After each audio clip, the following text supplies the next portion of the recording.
Welcome back guys. आज के session में हम लोग जानेंगे सीडीएस के बारे में। और बेसिकली आप लोग जानते हैं कि ये जो चैनल बनाया गया है कैंडिडेट की सारी प्रॉब्लम को सॉल्व करने के लिए। तो आज के जो हमारे पास प्रॉब्लम है वो सीडीएस के रिगार्डिंग है, क्योंकि सीडीएस की वैकेंसीज आ गई है और बहुत सारे कैंडिडेट है जो तैयारी करना चाहते हैं। तो बहुत सारे क्वेश्चन है सीडीएस के रिगार्डिंग कि कैसे तैयारी करें, कब तैयारी करें। तो आज के इस लाइव सेशन में हम लोग डिस्कस करेंगे सीडीएस के बारे में, और सारी क्वेश्चन जो आपके मन में हो सकती है सीडीएस के regarding we will try to solve every questions. ठीक है। तो आज के हमारे इस लाइव सेशन में जुड़े आनंद देव, जैसे कि पहले ही आप वीडियो में देख चुके हो, तो स्वागत है आनंद आपका। एंड साथ ही एक कैंडिडेट भी है जिनके मन में बहुत सारी क्वेश्चंस है और वो तैयारी भी करना चाहते हैं सीडीएस की। तो इनको मैं लाइव ले लिया हूँ ताकि ये अपनी क्वेश्चन नॉर्मल जो क्वेश्चन वो पूछ सके और सारी कंफ्यूजन को दूर कर सके। तो स्वागत है राजा आपकी भी। और तो शुरू करते हैं आज का सेशन। आपकी कोई भी अगर क्यूरी हो सीडीएस के रिगार्डिंग आप बिल्कुल कमेंट करें, और हम लोग चाहेंगे कि आपकी सारी प्रॉब्लम सॉल्व हो और सारी कमेंट का आंसर देंगे। तो शुरू करते हैं आज का सेशन। जी हाँ, और टेलीग्राम चैनल भी है, तो उसमें भी अगर कोई डाउट हो तो उसमें भी आप मैसेज कर जी सकते जी, बिल्कुल हैं, कोई बिल्कुल। दिक्कत और आनंद का भी यूट्यूब चैनल है तो उनका लिंक भी बायो में दिया रहेगा, तो आप वहां जाके विजिट कर सकते हैं। बाकी कोई फर्दर क्वेश्चन हो तो उनसे भी आप पूछ सकते हैं। We are here to help you. Okay. So पहले क्वेश्चन हम लोग स्टार्ट करते हैं कि आनंद आप मुझे बताएं कि सीडीएस क्या है और मतलब कैसे इसकी तैयारी करनी चाहिए। नहीं। देखिए, सीडीएस का फुल फॉर्म होता है कंबाइंड डिफेंस सर्विसेज के तहत हम्म, अगर हम एग्जाम क्वालिफाई करते हैं उसके बाद 5 दिन का एसएसबी इंटरव्यू होता है। और बिल्कुल बिल्कुल। उस एसएसबी इंटरव्यू कमेंडेड अगर हो गए और मेडिकली पास हो गए तो फिर इसका भी मेरिट लिस्ट आता है। तो ओके। मेरिट लिस्ट में पास हो जाने के बाद हम इंडियन आर्मी में, इंडियन एयरफोर्स में और इंडियन नेवी में सीधे ऑफिसर के पोस्ट पे जाते हैं। जैसे इंडियन आर्मी में लेफ्टिनेंट का पोस्ट हो गया, वैसे ओके। ही एयरफोर्स में फ्लाइंग ऑफिसर का पोस्ट हो गया। हम्म। तो ये सीडीएस एग्जाम है जिसको यूपीएससी कंडक्ट करवाती है, that is okay. Union public service commission. और मैं अपने बारे में बता दूं कि मैंने सीडीएस को, अगर ग्रेजुएशन के बाद की बात करूं तो 6 बार मैंने सीडीएस क्वालिफाई किया है रिटर्न, और ओके। ग्रेजुएशन से पहले भी मैंने एक बार क्वालिफाई किया। तो मैं ओके। बता दूं कि टोटली मैंने 7 बार सीडीएस क्वालिफाई किया। अच्छा। तो मेरे पास एक अच्छा अनुभव है जो मैं स्टूडेंट के साथ शेयर करना चाहूँगा और उनको हेल्प करना चाहूँगा जहाँ तक। तो आनंद, इस सेशन में आगे बढ़ने से पहले मैं चाहूंगा कि राजा के पास जो भी क्यूरी है पहले एक बार सुन ले, क्योंकि उनके पास जो भी क्यूरी होगी उसके बाद हम लोग सारी क्वेश्चंस पे आएंगे और उससे सॉल्व करेंगे। तो राजा, कृपया आप मुझे बताएं कि मतलब आप क्या जानना चाहते हैं सीडीएस के बारे में और कैसे मैं हम लोग जैसे आपको हेल्प। नॉर्मली बोलिए। जी, तो नॉर्मली हर कोई जानना चाहता है, जैसे एज ए एस्पिरेंट हम भी जानना चाहते हैं और जो बिल्कुल। भी एस्पिरेंट है वो भी जानना चाहेंगे कि एक्चुअली स्टडी किस तरीका से, और मतलब फर्स्ट ऑफ ऑल स्टार्टिंग किस चीज पे किया जाए और किस बुक को मतलब कैसे लाइटली लेना चाहिए, कौन सा सब्जेक्ट को लाइटली लेना चाहिए, और कौन को ऐसे ही नॉर्मल क्वेश्चन बैंक से बनता है, या किसको मतलब कौन सा बुक और क्या प्रेफरेंस करे आप, मतलब जो भी निकाले हुए आप एग्जाम सर निकाले हुए हैं उसके थ्रू मतलब कौन सा बुक ले, ये सब रिगार्डिंग राजा, पूछना जैसे है। मेरे पास राजा मैंने जैसे कुछ क्वेश्चन का लिस्ट बनाया है, तो मैं आपको बता दूं शायद इसमें से आपकी क्वेश्चन हो और सारी क्वेश्चन शायद इसमें कवर हो जाए।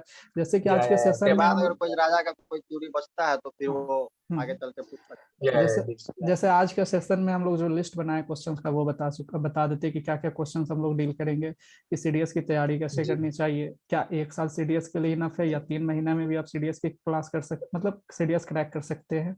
ठीक है। दूसरी बात क्या है जी कि सीडीएस के लिए क्या कोचिंग जरूरी है, कोचिंग जाना सीडीएस के लिए जरूरी है।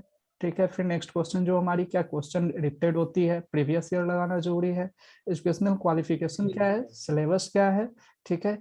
कौन से एलिजिबल है, मेल एलिजिबल है, फीमेल एलिजिबल है, मतलब कौन कौन से कैंडिडेट एलिजिबल है। क्या मार्क्स मैटर करती है, आपकी 12th की मार्क्स मैटर करेंगी। ठीक है। हाईएस्ट पोस्ट क्या है, हाईएस्ट सैलरी क्या होगी, कितने घंटा पढ़ना जरूरी है। ठीक है। और कब एग्जाम की तैयारी करनी चाहिए, और बुक्स एंड मटेरियल्स क्या होंगी। तो ये सारी क्वेश्चन है जो आज हम लोग डील करेंगे। मैंने खुद से रिसर्च करके जो भी कैंडिडेट के मन में आ सकती है क्वेश्चन, वो सारी मेंशन करने की हाँ, ये कोशिश। नॉर्मल क्वेश्चन है, ये हर कोई का जी डाउट रहता है ऐसा। जी। तो हम लोग पहले चलते हैं। आनंद, आप बताइए कि सीडीएस की तैयारी मतलब किस कैंडिडेट को करना चाहिए और कब करना चाहिए।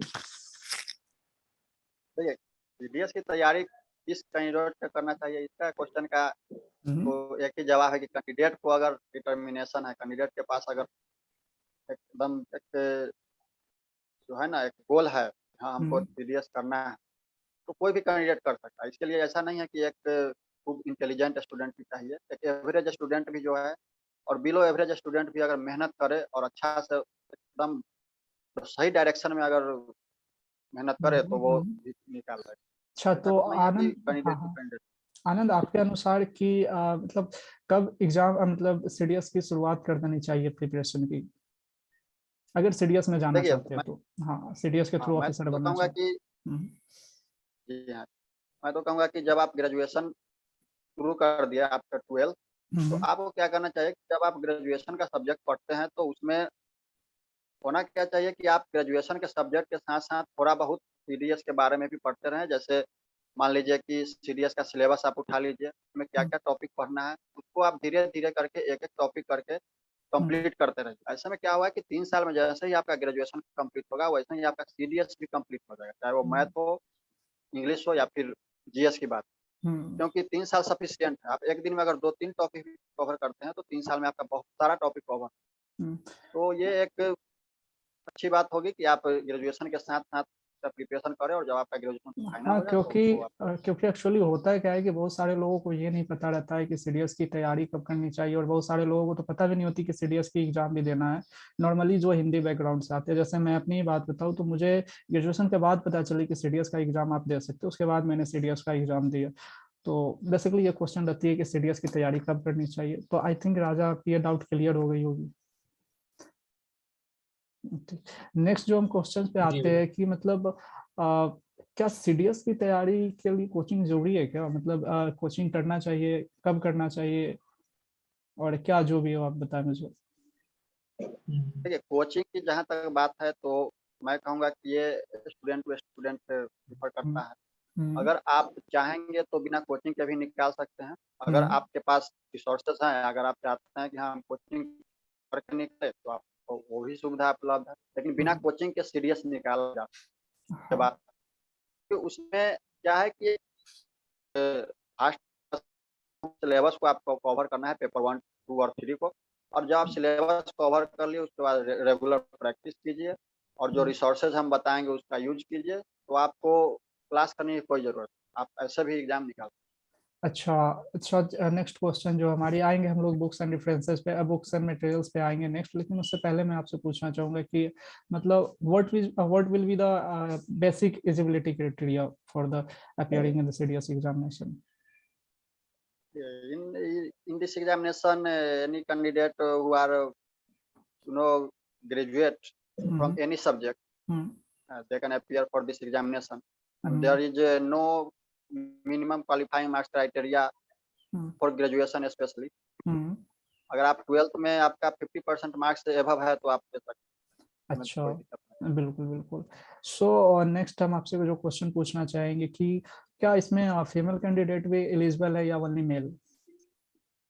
देखिए पिछले 1-2 साल तक तो नहीं थी, लेकिन अब क्या हुआ कि सुप्रीम कोर्ट का जो ऑर्डर आया है कि वुमेन का भी कम्बैट रोल में देना चाहिए, तो उसके बाद सेंट्रल गवर्नमेंट ने भी ये नोटिफिकेशन जारी किया कि अब सीडीएस में चाहे वो आईए में हो या फिर ओटीओ हो या फिर एयरफोर्स, सब में वुमेन लोग भी दे सकती है। तो लड़की लोग के लिए एक अच्छा अपॉर्चुनिटी है, हम्म, सीडीएस में आए, अपने देश का सेवा करे और अपना पैशन को जिए, एक बिल्कुल। Adventurous life. जैसे आप पैशन की बात करें तो क्या आप बताएंगे कि मतलब किस तरह की जॉब होती है और क्या जॉब रोल होती है और किस तरह की रैंक आपको प्रोवाइड की जाती है?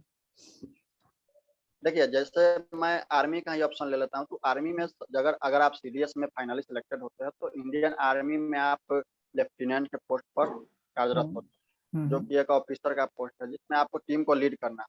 और जहाँ तक रही कि इसमें लाइफ कैसी है, तो लाइफ बहुत एडवेंचरस है, बहुत चैलेंजिंग है, बहुत एक बोले कि एक जो है ना कि बोरिंग लाइफ नहीं, आप हाँ, बोरिंग कभी नहीं।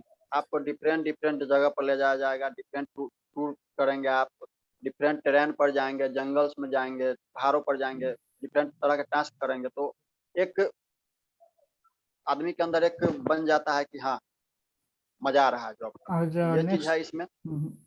नेक्स्ट जो मेरा क्वेश्चन है कि बहुत सारे कैंडिडेट ऐसे क्या होते हैं कि सैलरी को लेकर भी अट्रैक्ट होते हैं कि वो इसमें हाईएस्ट सैलरी है तो इसमें जाना चाहिए, इसके एग्जाम देने चाहिए, तो क्या मतलब ये भी बता दी कि क्या मिनिमम सैलरी मिलती होगी आप? देखिए, अगर लेफ्टिनेंट के पोस्ट की बात करें तो लेफ्टिनेंट का ग्रेड पे 6,000 और हम्म, जहाँ तक सैलरी की बात रहे तो आई थिंक 1,20,000 के आस-पास सैलरी होती है लेफ्टिनेंट की। बहुत और सारे अगर हम बात करें तो हाँ, बच्चे लोग अगर सैलरी के लिए अगर इंडियन आर्मी को ज्वाइन करना चाहते हैं सीडीएस के थ्रू, तो हम कहेंगे कि सैलरी अट्रैक्टिव है, लेकिन वो सेकेंडरी चीज। सबसे पहले आपको उसको ज्वाइन करने के लिए आप में वो कैपेबिलिटी होना चाहिए, आप में वो डिटर्मिनेशन होना चाहिए, कॉन्फिडेंस होना चाहिए कि नहीं हम जाएंगे तो कुछ करेंगे। ऐसा नहीं है कि बस पैसा देखते और चल दिए। ये आर्मी वो जब नहीं, अगर आप पैसा कमाना है तो फिर आप कॉर्पोरेट सेक्टर में जाते सो आनंद, हैं। लेकिन यही हाँ, एक क्वालिटी की, अट्रैक्टिव हाँ सैलरी है। हाँ, आप क्वालिटी की बात करें तो आप मुझे ये बताइए कि which types of quality should have in the candidate who are preparing for the CDS examination, मतलब कौन सी ऐसी क्वालिटी है जो होना ही चाहिए? देखिए, जब भी एसएसबी इंटरव्यू होता है तो हम लोग में 15 ऑफिसर लाइक क्वालिटीज देखे जाते हम्म हैं, जिसमें मान लीजिए कि एक हो गया डिटर्मिनेशन, एक हो गया हम्म आपका stamina, speed of taking decision, हम्म एक रूटीन लाइफ हो गया, हम्म एक एडवेंचरस लाइफ जो आप कहते हैं, डायनामिज्म होना चाहिए कि आपको ग्रुप में रहने का आदत हो। ऐसा नहीं है कि आप इंडिविजुअलिस्टिक हो और अपने ग्रुप के बारे में कुछ नहीं सोचते हैं, क्योंकि होता है कि जब आप लेफ्टिनेंट बनते हैं तो आप एक टीम का लीडर होते हैं और टीम को लीड करते हैं। वैसे में अगर आप इंडिविजुअलिस्टिक होंगे तो आपका सिलेक्शन कभी नहीं। तो आपको जब भी सोचना है तो देखिए, इंडियन आर्मी का एक मोटो है कि सर्विस बिफोर, तो वही बात है कि आप जब भी सोचेंगे तो पहले अपने ग्रुप के बारे में सोचेंगे, फिर अपने बारे में। तो ऐसे ही लगभग 15 क्वालिटीज है जो एसएसबी में बेसिकली देखा जाता है, और जो कैंडिडेट ये 15 क्वालिटीज पजेस करते हैं एसएसबी में, उनका सिलेक्शन निश्चित का रिकमेंडेशन। सो राजा से मैं पूछना चाहूंगा कि राजा, आपको अभी तक में कोई कंफ्यूजन है या कुछ आपको पूछना हो तो बिल्कुल आप पूछ नो नो सकते नो हैं। ठीक है, नो नो, इसमें कोई कंफ्यूजन नहीं है। चलिए तो नेक्स्ट क्वेश्चन जो हम लोग आ जाते हैं कि आप एक बार बता दीजिए, जैसे बहुत सारे लोगों के दिमाग में क्वेश्चन होती है कि मतलब सीडीएस का या ऑफिसर लेवल की जॉब है तो इसके लिए कितना घंटा पढ़ना होगा। ज्यादातर क्वेश्चन ये पूछते हैं लोग कि भैया कितने देर पढ़ना चाहिए, नहीं जी, पढ़ना चाहिए। तो मतलब इसके इसके बारे में आप और कुछ बता एक्चुअली दीजिए। पढ़ना और एक्चुअली पढ़ना क्या है, जैसे फोकस बहुत सारा बुक तो बहुत सारा मोटा रहता है, तो उसमें तो पूरा पढ़ना है या जो इम्पोर्टेंट है वो वही से पढ़ा जाए। अच्छा बिल्कुल, तो प्लीज आनंद देखिए, बताइए। होता क्या है कि सीडीएस जैसा एग्जाम जो है उसमें 3 पेपर है, एक मैथ का, एक इंग्लिश का पेपर है और जीएस का पेपर।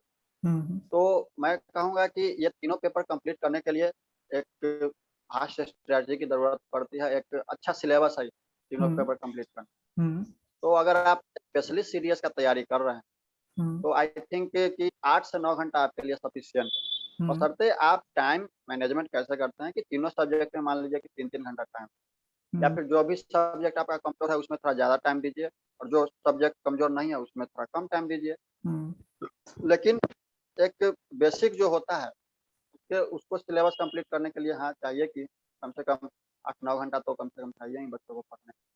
हाँ, तो जैसे मैं अपनी बात बताऊँ, जब मैं सीडीएस का एग्जाम दे रहा था तो मेरी मतलब जीके सेक्शन जो थी वीक थी, तो मेनली मैं जीके पे ज़्यादा ध्यान नहीं दिया क्योंकि मुझे पता है कि जीके सेक्शन मेरी वीक है।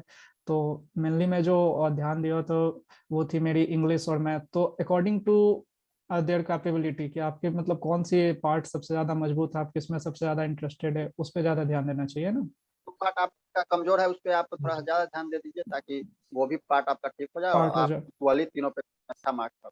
हाँ, तो मतलब यहाँ से बात आई कि क्वालिफिकेशन मतलब क्वालिफाई करने के लिए कितनी मार्क्स चाहिए, तो आप बताइए कि मतलब कौन से एक बेस्ट स्कोर रहेगी जिसके बाद आप क्वालिफाई कर सकते हैं एग्जाम। देखिए, मैं तो कहूँगा कि ये पेपर टू पेपर डिपेंड करता है, हर साल पेपर का लेवल अलग-अलग होता है, हर साल वैकेंसी भी अलग-अलग होती है। तो हम्म कट ऑफ मार्क्स जो है बेसिकली वैकेंसी और पेपर के लेवल पर डिपेंड करता है, ना कि हम्म आपके एक जो क्राइटेरिया है कि हाँ, आप इतना मार्क्स लाएँगे तब। फिर भी लेकिन अगर लगभग। मैं बात करूँ कि आप अगर हम्म हाँ, अगर आप 300 में 150, 160 मार्क्स अगर ले आते हैं, तो आप क्वालीफाई तो कर जाएँगे। हम्म लेकिन अगर आप थोड़ा-सा ईज़ी पेपर है तो उसके लिए आपको 170, 180 स्कोर करना है। हाँ, यहाँ मैटर ये नहीं करती है कि आपको जस्ट कटअप पार करना, आपको कटअप से कुछ ज्यादा मार्क्स होना चाहिए, तब मतलब आप जी बेहतर हाँ, जी हाँ। पोजीशन में कट ऑफ से हो। कुछ ज़्यादा मार्क्स होना चाहिए ताकि आप मेरिट आउट ना हो और मेरिट में आपका नाम अच्छा से आ जाए, तो इसके लिए थोड़ा-सा एक्स्ट्रा मार्क्स कुछ लाने की ज़रूरत है। तो आनंद, जैसे हम आपसे पूछना चाहेंगे कि आप बताएं कि मतलब कौन ऐसा पोर्शन है जिसमें से ज्यादा क्वेश्चन आती है, और which is the best book और मटेरियल्स देखिए, यू कैन प्रिफर। अगर हम मैथमेटिक्स की बात करें, हम्म तो मैथमेटिक्स में अभी भी जो रेशियो है अर्थमेटिक मैथ का और एडवांस मैथ का वो 60 to 40 रहते हैं। अर्थमेटिक मैथ अभी भी ज़्यादा पूछा जाता है और एडवांस मैथ कंपेरेटिवली थोड़ा सा कम पूछा जाता है। तो मैथ के लिए मैं यही सजेशन दूंगा कि एडवांस जो मैथ है ना, एडवांस मैथ के लिए जो राकेश यादव सर है दिल्ली के, उनका जो मैथ एडवांस मैथ का जो नोट्स है, वो नोट्स बच्चों को जरूर पढ़ना है। उस नोट्स से होता क्या है कि उस नोट्स से कभी कभी सीडीएस में डायरेक्ट क्वेश्चन टकरा जाता है। मैंने खुद का देखा है कि कई बार मेरा क्वेश्चन डायरेक्ट उस नोट से टकराया है। तो मैं कहूँगा कि उसको आप पढ़िए और एडवांस मैथ में मेनली आपको क्या होना है कि फॉर्मूला याद रखें और पैटर्न याद रखना है कि कौन सा क्वेश्चन किस पैटर्न पे बनता है। इसके लिए रेगुलर प्रैक्टिस चाहिए और प्रीवियस ईयर क्वेश्चन करना मस्ट है। और जहाँ तक रही अर्थमेटिक की बात, तो अर्थमेटिक भी आप राकेश यादव सर के नोट से कर सकते हैं, बहुत अच्छी बुक है वो। और उसके बाद आप प्रीवियस ईयर क्वेश्चन पकड़िए और प्रीवियस ईयर क्वेश्चन तो मस्ट कीजिए, क्योंकि हम ये कहेंगे कि आप सीडीएस में मॉक टेस्ट कम दीजिए लेकिन प्रीवियस ईयर जरूर कीजिए, क्योंकि हम आपको कहना चाहेंगे कि कोई भी इंस्टीट्यूट ऐसा नहीं है जो यूपीएससी की तरह क्वेश्चन को बना सकता, नहीं बना सकता। सही तो बात है। यूपीएससी की तरह क्वेश्चन आप तभी आप इमेजिन कर सकते हैं जब आप प्रीवियस ईयर क्वेश्चन करें, तब फिर आप खुद से इमेजिन करेंगे अच्छा यूपीएससी भविष्य में यह भी पूछ सकते हैं, तब जाके आपका क्लैरिटी आता है। जैसे कि आप मतलब बेसिकली जो सीडीएस कंडक्ट करवाई जाती है यूपीएससी के थ्रू कंडक्ट कराई जाती है, तो आप जानते हैं कि यूपीएससी की जो जीएस होती है काफ़ी वास्ट होती है और काफ़ी ट्रिकी होती है।